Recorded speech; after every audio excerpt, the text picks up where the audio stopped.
હું અભિનંદન આપું છું ને બજેટ પણ પારિત થયું છે ત્યારે આવનારા સમયમાં બજેટ એ જનતા જનાર્દનના હિતમાં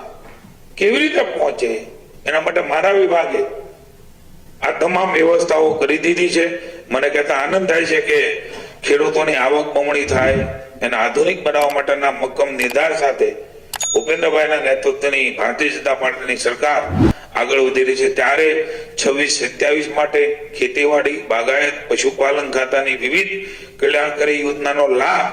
એ સીધો પહોંચાડવા માટે થઈ અને તમામ અમારા ખેડૂત પશુપાલક અને રાજ્ય સરકારની વિવિધ સહાયની યોજનાઓનો લાભ લઈ શકે એ માટે 27/3/26 થી 26/4/26 સુધી એક મહિના માટે આ ખેડૂત પોર્ટલ ઓનલાઈન અરજી કરવાનું અમે ખુલ્લું મૂકી દેવાના છીએ। તમામ ખેડૂતોને તમામ લાભાર્થીઓને મત્સ્ય ઉદ્યોગ ગો સંવર્ધન કૃષિ સહકાર એ લોકોને નવા બજેટમાં નવી યોજનાઓ અને જૂની યોજનાઓ જે છે એનો લાભ મળી રહે એના માટે થઈને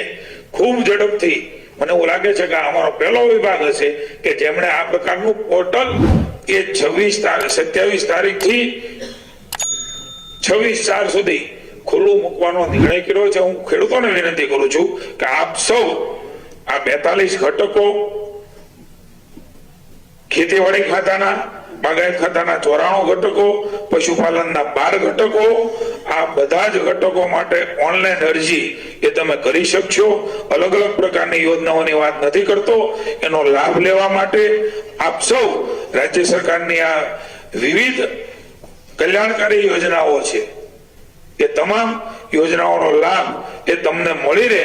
એમના માટે અલગ અલગ કેટલ શેડ હોય, દુધાળા પશુની બાબત હોય, મરઘા પાલન તાલીમ કેન્દ્ર હોય, નેટ હાઉસ હોય, પોલી હાઉસ હોય, કોલ્ડ સ્ટોરેજ હોય, ફળ ફૂલ શાકભાજી માટેના વાવેતર, કલમ ડ્રેગન ફ્રૂટ હોય, બાગાયત ખેતી કરતા 20 PTO હોર્સ પાવર સુધીના મિની ટ્રેક્ટર હોય, ઉર્જા માટે થઈને સોલાર પાવર યુનિટ હોય, પંપ સેટ હોય, ટૂંકમાં તમામ પ્રકારની જે અમારી નવી બાબતો છે અને જૂની બાબતો છે એને અમે 27 તારીખથી તમામ અમારા વિભાગો મારી પાસે છે એ તમામ વિભાગો એ રાજ્ય સરકાર એ ખુલ્લું મૂકશે, કારણ કે રાજ્યની સરકાર માને છે કે ખેડૂતોને એ લાભ અપાવો છે। ત્યારે એ નવા વર્ષ જે આપણું શરૂ થાય છે એપ્રિલમાં, એ પહેલા દિવસથી જ એને હું અધિકારીઓને વિનંતી કરું છું કે એ જ્યારે એના આ પ્રમાણપત્રો એ પોર્ટલ ઉપર આપી દે અને એને જે જોડવાના કાગળો છે આપી દે એટલે આપણે 26/4 સુધી રાહ જોવાની નથી। દાખલા 27 એમને રજૂ કર્યું અને ઓકે છે તો એને મળવા પાત્ર લાભ મળી જાય એની પણ વ્યવસ્થાઓ આપ કરજો। આપણે 27/4 પછી આપવું આ પ્રકારે 26/4 પછી આપવું એવું ન કરજો। જેમ આપણે હમણાં જ કમોસમી વરસાદની અંદર એક બાજુ ફોર્મ ભરવાનું શરૂ હોય અને એક બાજુ એના ખાતામાં પૈસા પડવાનું શરૂ હોય, આવો ઐતિહાસિક નિર્ણય પહેલી વખત ભારતમાં થયો છે કે આટલા દિવસમાં એમને સહાય પણ મળે, ફોર્મ પણ ભરાતું હોય। હું મારા વિભાગના અધિકારીઓને વિનંતી કરું છું કે આપણે પણ ફોર્મ ભરાવાનું એનું પૂરું થઈ જાય, સ્કૂટીની થઈ જાય, યોગ્ય પાત્રતા હોય તો પાત્રતા ધરાવનારને 27/4 સુધી રાહ ન જોવી પડે, તરત જ એને જોઈતી વસ્તુ એને સબસિડી એને સહાય એને મદદ મળી રહે એની પણ વ્યવસ્થા અમારો વિભાગ કરશે। પુનઃ એકવાર આપ સૌ નવા કામમાં જોડાવશો ત્યારે અમારા ખાતામાં જોડાવશો ત્યારે ગૌરવભેર તમે ખૂબ આનંદથી કામ કરો, પરિણામલક્ષી કામ કરો। શું લખ્યું છે?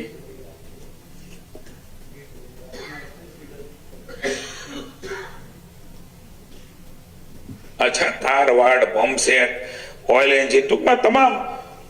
જે સહાયો મળે છે એ પણ અમે જાહેર કરીશું, મારા પણ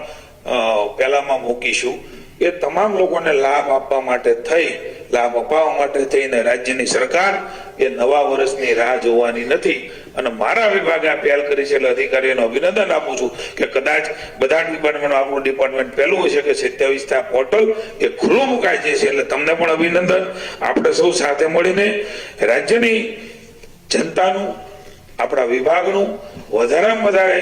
સારું કામ કરીને જનતાના કલ્યાણ માટે કામ કરીને ઈશ્વરના ચોપડે સહી થાય એવું કામ કરો એવી શુભકામનાઓ। ભારત માતા કી જય, વંદે માતરમ, જય જય ગરવી ગુજરાત।